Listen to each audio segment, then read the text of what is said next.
कहानी शुरू होती है एक बड़े स्टोर वॉलमार्ट से। हम देखते हैं कि वर्कर लोग तैयारी कर रहे हैं ताकि ब्लैक फ्राइडे के दिन स्टोर खोल सकें। उसी वक्त मोंटी सीढ़ी पर चढ़ता है ताकि साइन बोर्ड लटकाए और रेक पर बांधे, लेकिन अचानक एक अजीब चीज छत से अंदर घुस आती है, तेजी से नीचे गिरती है और ज़मीन पर जा पड़ती है। मोंटी हाथ में पकड़ी हुई चीज छोड़ देता है और जाकर देखता है कि ये क्या है। करीब जाता है तो एक अजीब सा मंजर देखता है कि एक गंदा और एक अजीब सा मांस, ढीला सा गोश्त का टुकड़ा हरकत कर रहा है। वो करीब जाता है तो वो मांस दरमियान से खुल जाता है और उसमें से एक पैरासाइट निकलता है। वो अपना मुंह खोलता है और सफ़ेद से लिक्विड सीधा मोंटी के मुंह पर फेंक देता है। तभी एक चीख की आवाज़ पूरे स्टोर में गूंजती है और मोंटी गायब हो जाता है। अगला सीन शुरू होता है जहां हम कैन को देखते हैं। वो अपनी एक्स वाइफ के घर जा रहा है ताकि अपनी बेटियों को वहां छोड़ आए, इससे पहले कि वो अपने काम पर जाए, जो कि एक स्टोर वी लव टॉयज में है। हमें पता चलता है कि उसकी एक्स वाइफ ने दोबारा शादी कर ली है और उसका शौहर एक बहुत अच्छा आदमी है, लेकिन बेटी अपने बाप को बताती हैं कि उन्हें अपनी मॉम का घर बोरिंग लगता है। साफ जाहिर है कि वो कैन के साथ रहना चाहती हैं, लेकिन कैन कहता है कि उसके पास काम है और वो घर पर रुक नहीं सकता, इसलिए मजबूरन बेटियों को मॉम के पास छोड़कर वो अपने काम पर चला जाता है। फिर हम क्रिस को देखते हैं जो उसका साथी है। वो कैन को रास्ते में पिक करने आता है। कैन और क्रिस की अच्छी दोस्ती है जो उनके लिए काम को आसान बनाती है। इसके बाद वो दोनों काम पर पहुंचते हैं और काफ़ी परेशान होते हैं क्योंकि आज थैंक्स गिविंग का दिन है और उन्हें फिर भी काम करना पड़ रहा होता है। रास्ते में वो ये भी देखते हैं कि वॉलमार्ट बंद है। हालांकि इतने अहम दिन पर बंद होना ये अजीब बात है, लेकिन उन्हें अंदाज़ा नहीं होता कि वहाँ एक पैरासाइट लोगों पर हमला कर रहा है। अब हम देखते हैं कि लोग एक लंबी लाइन में खड़े हैं वी लव टॉयज के बाहर ताकि स्टोर खुलने का इंतज़ार करें। एक आदमी और उसकी बीवी वहाँ खड़े होते हैं ताकि बच्चों के लिए टॉयज खरीद सकें, मगर वो आदमी थका हुआ होता है और अपनी बीवी से कहता है कि उसका पेट दर्द कर रहा है। बीवी जवाब देती है कि थोड़ा बर्दाश्त करे वरना लाइन मिस हो जाएगी। कुछ देर बाद कैन और क्रिस अपने बाकी साथियों के साथ मिलकर स्टोर की ब्लैक फ्राइडे की तैयारियों में लग जाते हैं। इसी दौरान कैन मार्नी से बात करने जाता है और हमें समझ आता है कि उन दोनों के दरमियान रिलेशनशिप है। इसी वक्त एक और एम्प्लॉय जिसका नाम ब्रेचर है वो पीछे के दरवाजे से बाहर निकलता है ताकि सिगरेट पी सके। वहाँ वो नोटिस करता है कि एक कार पर कोई सब्सटेंस लगा हुआ है।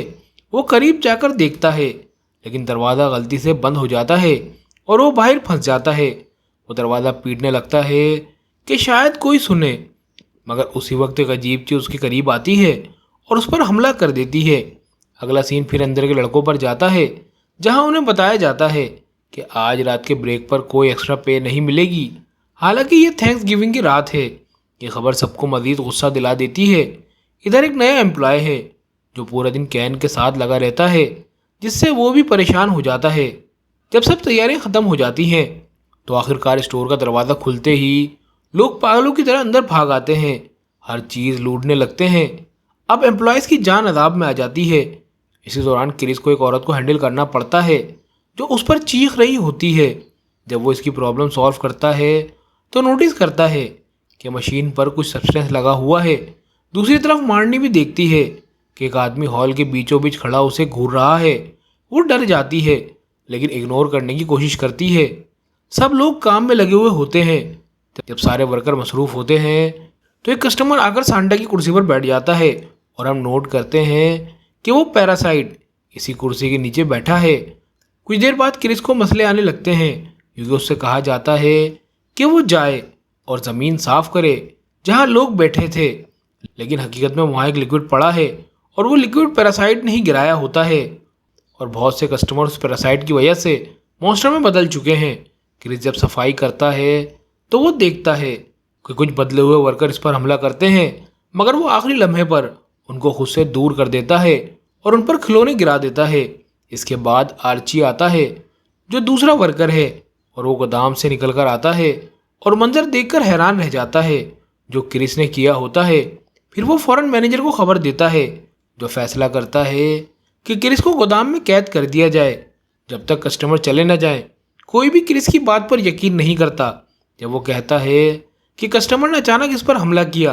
अचानक बाहर खून पर भी एक कस्टमर हमला करता है और उस पर भी वाइट सब्सटेंस फेंक देता है ताकि उसे मॉन्स्टर में तब्दील कर सके, मगर आखिरी लम्हे पर वो बच जाता है। इसके बाद दोनों वर्कर के पास भागते हैं और उन्हें सारा हाल सुनाते हैं। वो पुलिस को फ़ोन करने की कोशिश करते हैं, मगर लाइन बिजी मिलती है और जो कुछ भी हो चुका होता है इसके बावजूद मैनेजर कहता है कि दुकान रात तक खुली रहेगी। वो समझता है कि वर्कर इसके साथ खेल खेल रहे हैं ताकि छुट्टी कर सकें। कुछ देर बाद कुमुद को मिर्गी का दौरा पड़ता है और वो पैरासाइट में बदलने लगता है, और जब अनीता इसकी मदद करने आती है तो वो इसे मार देता है।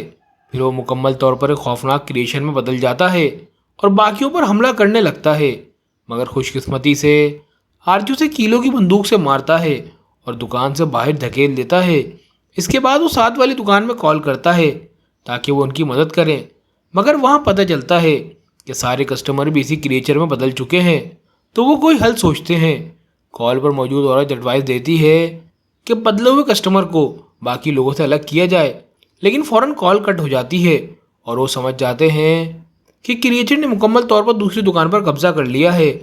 अगले सीन में वर्कर फैसला करते हैं कि वो शोरूम वाले फ्लोर पर जाएं और वहां छुप जाएं ताकि हालात थम जाएं, मगर जब ये सब चल रहा होता है मैनेजर को सिर्फ ये फिक्र होती है कि वो लोग अच्छी सेल नहीं कर रहे। वर्कर जब ये सुनते हैं तो उसे खामोश रहने को कहते हैं और उसी वक्त अनीता भी बदलने लगती है।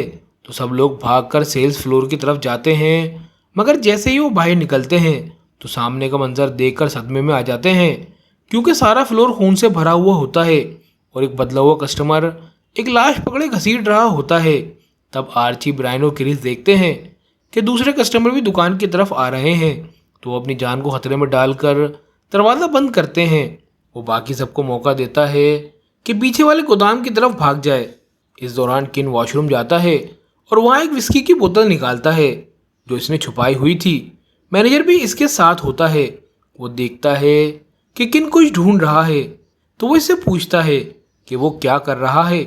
उसी लम्हे एक बदला हुआ कस्टमर एक केबिन से बाहर निकलता है और किन पर हमला करता है, मगर वो मैनेजर उसे धकेल देता है और दौड़कर बाहर निकल आता है। उसी वक्त मॉर्नी देखती है कि बदले हुए कस्टमर मार्ट के हिस्से के पास जमा है। जब वो करीब जाती है तो देखती है कि वो सब इस बड़े पैरासाइट के अंदर जा रहे हैं जो हर लम्हा बड़ा होता जा रहा है। वो डर जाती है और पिछले हिस्से की तरफ वापस आ जाती है और किन मैनेजर और दूसरे वर्कर से मिलती है। वो सब आखिरकार दरवाज़ा बंद कर देते हैं ताकि दुकान में दाखिल ना हो।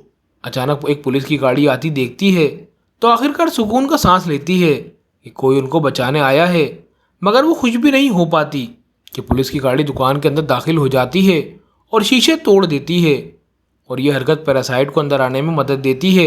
मुलाजमीन भागने लगते हैं, मगर क्रिस को एक पैरासाइट औरत पकड़ लेती है। जब आर्ची इसकी मदद करने की कोशिश करता है तो वो औरत इस पर वाइट लिक्विड थूक देती है और फिर काट लेती है। इस पर आर्ची क्रिस से कहता है कि उठो और आखिर दम तक लड़ो, लेकिन वो फ़ौरन ही खा लिया जाता है। बाकी वर्कर पीछे वाले हिस्से में भाग जाते हैं और एमिट भी उनके पीछे जाता है, मगर अब वो भी बदल चुका होता है। लग रहा था कि वो सब मर जाएंगे, मगर मॉर्नी इस पर हमला करती है और लोहे की छड़ी से इसको मार देती है। अब सिर्फ केन, मार्नी, ब्रायन, क्रिस और मैनेजर बाकी बचते हैं। बदकिस्मती से लाइट चली जाती है तो वो रोशनी जलाने के लिए खिलौनों का सहारा लेते हैं ताकि देख सकें। अब उनके पास कोई दूसरा रास्ता नहीं रहता सिवाय इसके कि वो वहीं ठहरे रहें जब तक हालात पुरसुकून ना हो जाएं। मॉर्नी बताती है कि इसका कैन से कोई ताल्लुक ही नहीं। ये सुनकर कैन को झटका लगता है क्योंकि वो समझ रहा था कि उनका ख़ास रिश्ता है। ये सुनकर इसका दिल टूट जाता है और वो दुकान से बाहर निकल जाता है। इसके बाद सब तय करते हैं कि बिजली वाले कमरे में जाएं और वहाँ से स्टोर रूम के रास्ते से बाहर निकल जाएं। उनकी प्लानिंग ये होती है कि बाहर निकलते ही एक पिकअप ट्रक लेंगे और भाग जाएंगे। वो गाड़ी खोलने के लिए सामान ढूंढ रहे होते हैं कि अचानक एमिट आ जाता है और इस बार वो पहले से ज़्यादा ताकतवर हो चुका होता है। वो सब पर हमला करता है, लेकिन कैन इससे लड़ता है और आखिरकार उसे हरा देता है, मगर अफसोस के साथ वो खुद कट जाता है। बाकी सब जब इसकी मदद करने की कोशिश करते हैं तो कैन कहता है कि मुझसे दूर रहो, क्योंकि उसे पता चल जाता है कि वो भी पैरासाइट में बदलने वाला है। कुछ लोग मशवरा देते हैं कि वो अपना बाजू काट ले ताकि वो जरासीम उस पर ना फैले, मगर कैन इनकार कर देता है। बाकी सब मजबूरन वहाँ से निकल जाते हैं और आगे बढ़ते हैं। जब वो लोडिंग एरिया का दरवाज़ा खोलते हैं तो सीधा करीबी ट्रक की तरफ भागते हैं। दूसरी तरफ केन बैठा अपनी तब्दीली का इंतज़ार कर रहा होता है, मगर किसी वजह से वो तब्दील नहीं होता। वो सोच में पड़ जाता है कि वो अब क्या करे। इसी दौरान एक पैरासाइट औरत अंदर आ जाती है तो केन घबरा कर एक खिलौना ऑन करके दूर फेंकता है ताकि उसका ध्यान बटे। फिर वो रैक के पीछे छुप जाता है। इधर क्रिस देखता है कि एक पैरासाइट ग्रुप उन पर दौड़ता हुआ आ रहा है। वो घबराकर ट्रक स्टार्ट करने की कोशिश करता है मगर कामयाब नहीं होता और वापस आकर उन वर्कर को मसला बताता है। इसी वक्त वो पैरासाइट भी पहुंच जाते हैं और ट्रक पर हमला शुरू कर देते हैं, लेकिन ये सब पिछले दरवाजे से वापस दुकान के अंदर घुस जाते हैं और ज़ख्मी भी नहीं होते। अंदर दाखिल होते ही वो इमरजेंसी एग्जिट से छत पर निकल जाते हैं, मगर वहाँ उन्हें एक नई मुसीबत का सामना करना पड़ता है। वो बड़ा क्रिएचर जो कुछ देर पहले छोटा था अब इतना बड़ा हो चुका है कि छत तोड़कर ऊपर तक पहुँच गया है। मैनेजर गुस्से में पागल हो जाता है और चीख कर कहता है कि उसे कस्टमर से कितनी नफरत है। फिर वो छत का दरवाज़ा खोलकर उस क्रिएचर को धकेलने की कोशिश करता है। दूसरी तरफ केन जूतों में लगे पहियों वाला ऊंची पहनकर इस औरत से छुप रहा होता है जो इसके पीछे पड़ी होती है। वो इसके लिए जाल बिछाता है और उसका ध्यान हटाने की कोशिश करता है, लेकिन वो औरत पूरे ध्यान से उसका पीछा करती है। आखिरकार वो उसे पकड़ लेती है।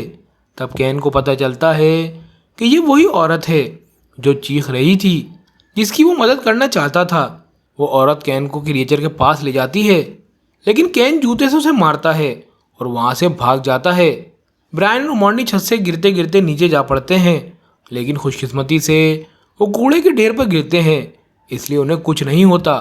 फिर क्रिस भी उनके पीछे छलांग लगा देता है और वो भी कूड़े पर ही उतरता है। इसके बाद तीनों तेज़ी से गाड़ियों की तरफ भागते हैं ताकि एक गाड़ी लेकर भाग सकें। तब तक पूरा स्टोर अजीब पैरासाइट से भर जाता है और बस फटने वाला होता है। अचानक वो देखते हैं कि छत से धमाका होता है और पूरा इलाका जलने लगता है। वो छोटा क्रिएचर अब एक बहुत बड़ा खतरनाक क्रिएचर बन चुका है, किसी भी और मखलूक से 100 गुना ज़्यादा खतरनाक।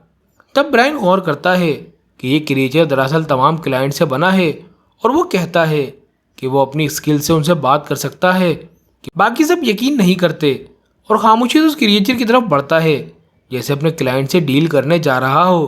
वो बातचीत शुरू करता है और हैरानी की बात यह है कि वो क्रिएचर सुनने लगता है और पुरसुकून हो जाता है, लेकिन अचानक ही वो ब्रायन को ज़ोर से धक्का देकर मार डालता है। ये मंजर देखकर क्रिस और मॉर्नी डर जाते हैं और उन्हें लगता है कि अब बचने की कोई उम्मीद नहीं। इसी लम्हे केन आता है अपनी गाड़ी की चाबियां लेकर। वो सब गाड़ी की तरफ भागते हैं, लेकिन क्रिएचर उन पर हमला कर देता है। तब उन्हें समझ आती है कि उनमें से किसी को क्रिएचर को डिस्ट्रैक्ट करना होगा ताकि बाकी बच सकें। केन हिम्मत करता है और शोर मचाकर क्रिएचर को अपनी तरफ मुतवज्जा करता है, जबकि बाकी दोनों गाड़ी की तरफ दौड़ते हैं। इसी दौरान क्रिस को एक ट्रक नज़र आता है और उसे एक आइडिया आता है। वो ट्रक में बैठकर उस क्रिएचर की तरफ जाता है। जैसे ही वो करीब पहुंचता है वो छलांग लगाकर बाहर निकल आता है। ट्रक सीधा क्रिएचर की आंख में घुस जाता है। फिर वो धमाके के साथ आग पकड़ लेता है। क्रिएचर आग में जलकर ख़त्म हो जाता है। कैन, क्रिस और मॉर्नी खड़े ये सब देखते हैं और फिर गाड़ी में बैठकर निकल जाते हैं और यहीं पर हमारी फिल्म ख़त्म हो जाती है।